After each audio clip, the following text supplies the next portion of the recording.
Do not try any of the experiments you are about to see at home. You heard him. Don't do it. On this groundbreaking episode of Mythbusters, Oh man, someone here didn't flush. Adam and Jamie get down and dirty Whoa, gross. as they tackle two viewer tales about toilets. First, there's hot air, as the guys try to solve a classic hand-drying dilemma.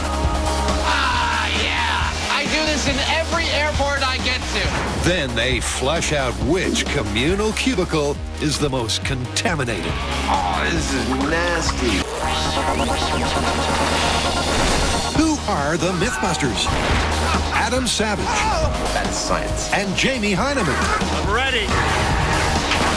Between them, more than 30 years of special effects experience. Together with Grant Imahara, Oh, it's growing. Carrie Byron, Always makes you feel dangerous. and Tori Belleci. There's something you don't see every day.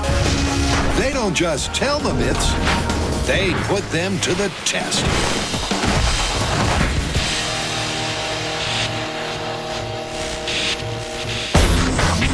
First up, it's time to get down and dirty.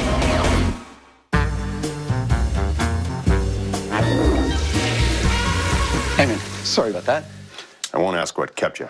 Yeah, call of nature. But get this, while I was sitting there, I was thinking of a couple of toilet stories that we could test. Seriously? Yeah, the first one involves those blow dryer jet dryers in public restrooms that are supposed to be super sanitary. Yeah. There's a myth going around that they are in fact less sanitary than a regular old paper towel. Huh. The second one involves testing which stall in a public restroom is in fact the cleanest. Great. We get to spend time in a public restroom. Do you mind if we start with a hand dryer first? Not at all. There are over 12 million hand dryers in the U.S. alone. So can they really be a hygiene horror show? Well, the theory to this myth is twofold. First, dryers supposedly purge fewer pathogens than their paper counterparts.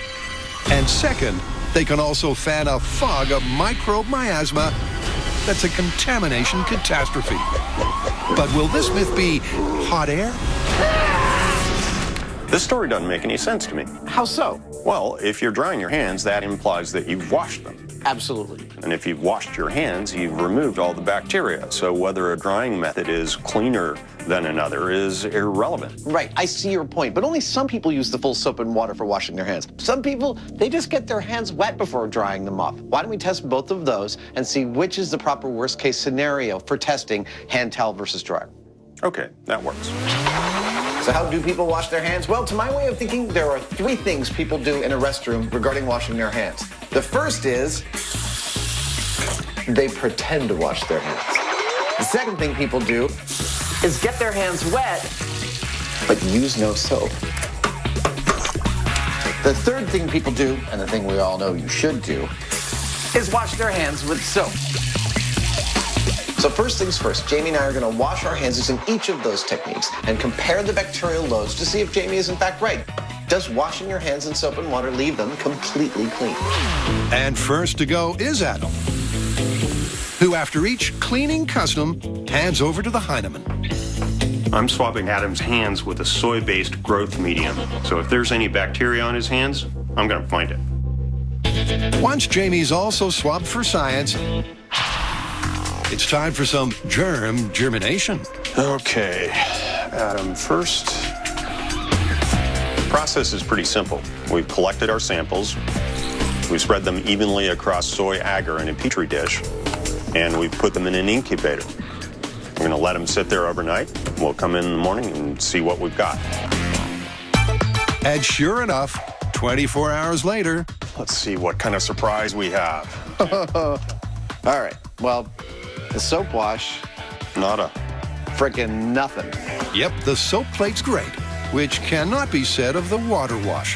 How come your bacteria are bigger than mine? Sometimes that's just the way it works. And as for the no wash, Whoa, gross.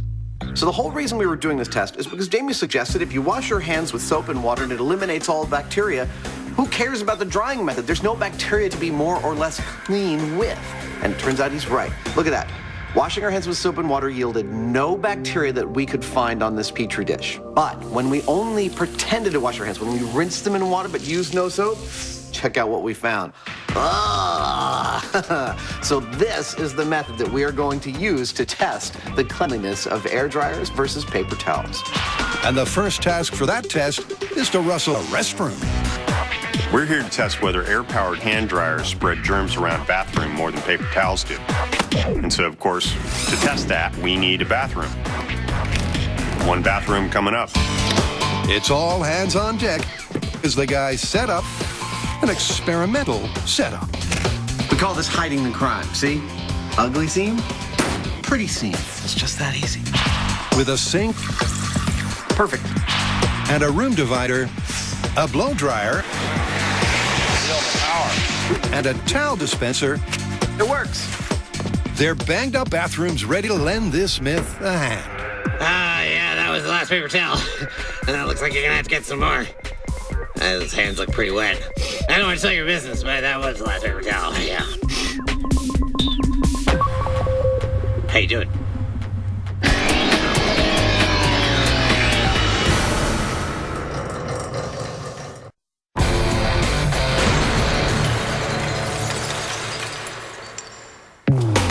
Can the humble hand dryer really create a pathogen paradise, or is this myth bathroom baloney? To find out, the Mythbusters have rustled up the recipe, I do this in every airport I get to. Yeah. and it's almost time to get cooking. The myth is that drying your hands with an air blower is less sanitary than using a paper towel.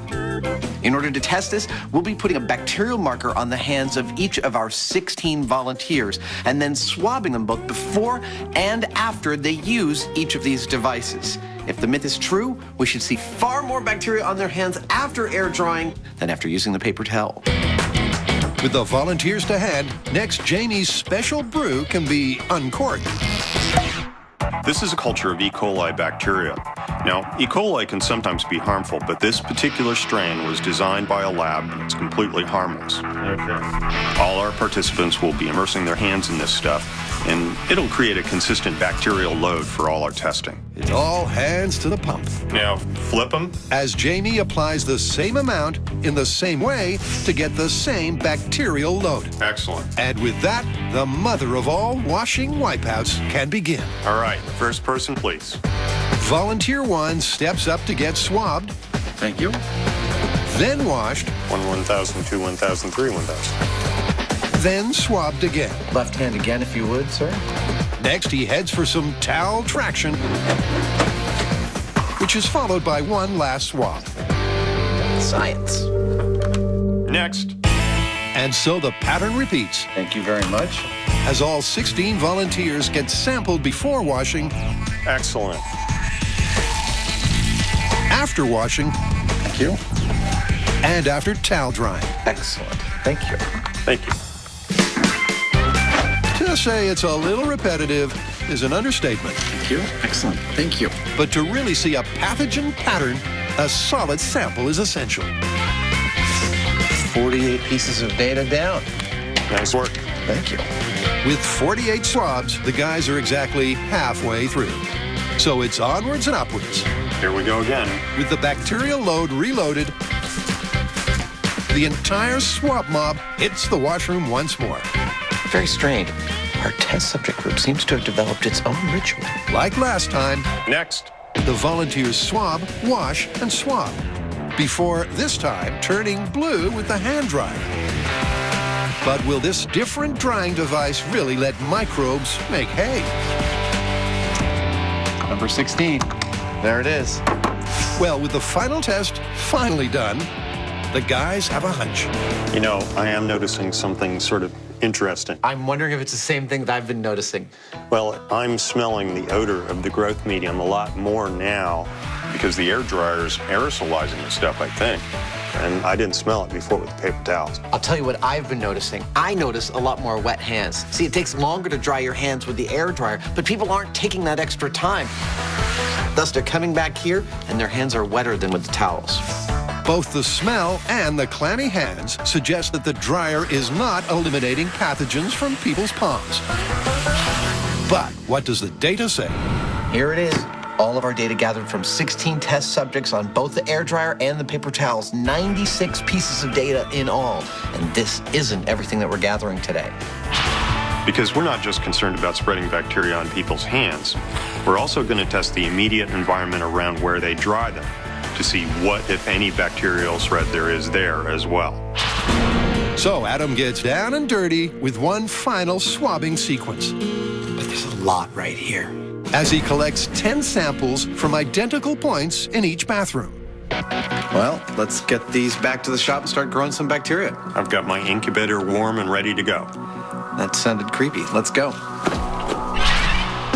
24 hours later, with bacteria sprouting like there's no tomorrow, There's a lot. the guys count every colony 59, 60, 61.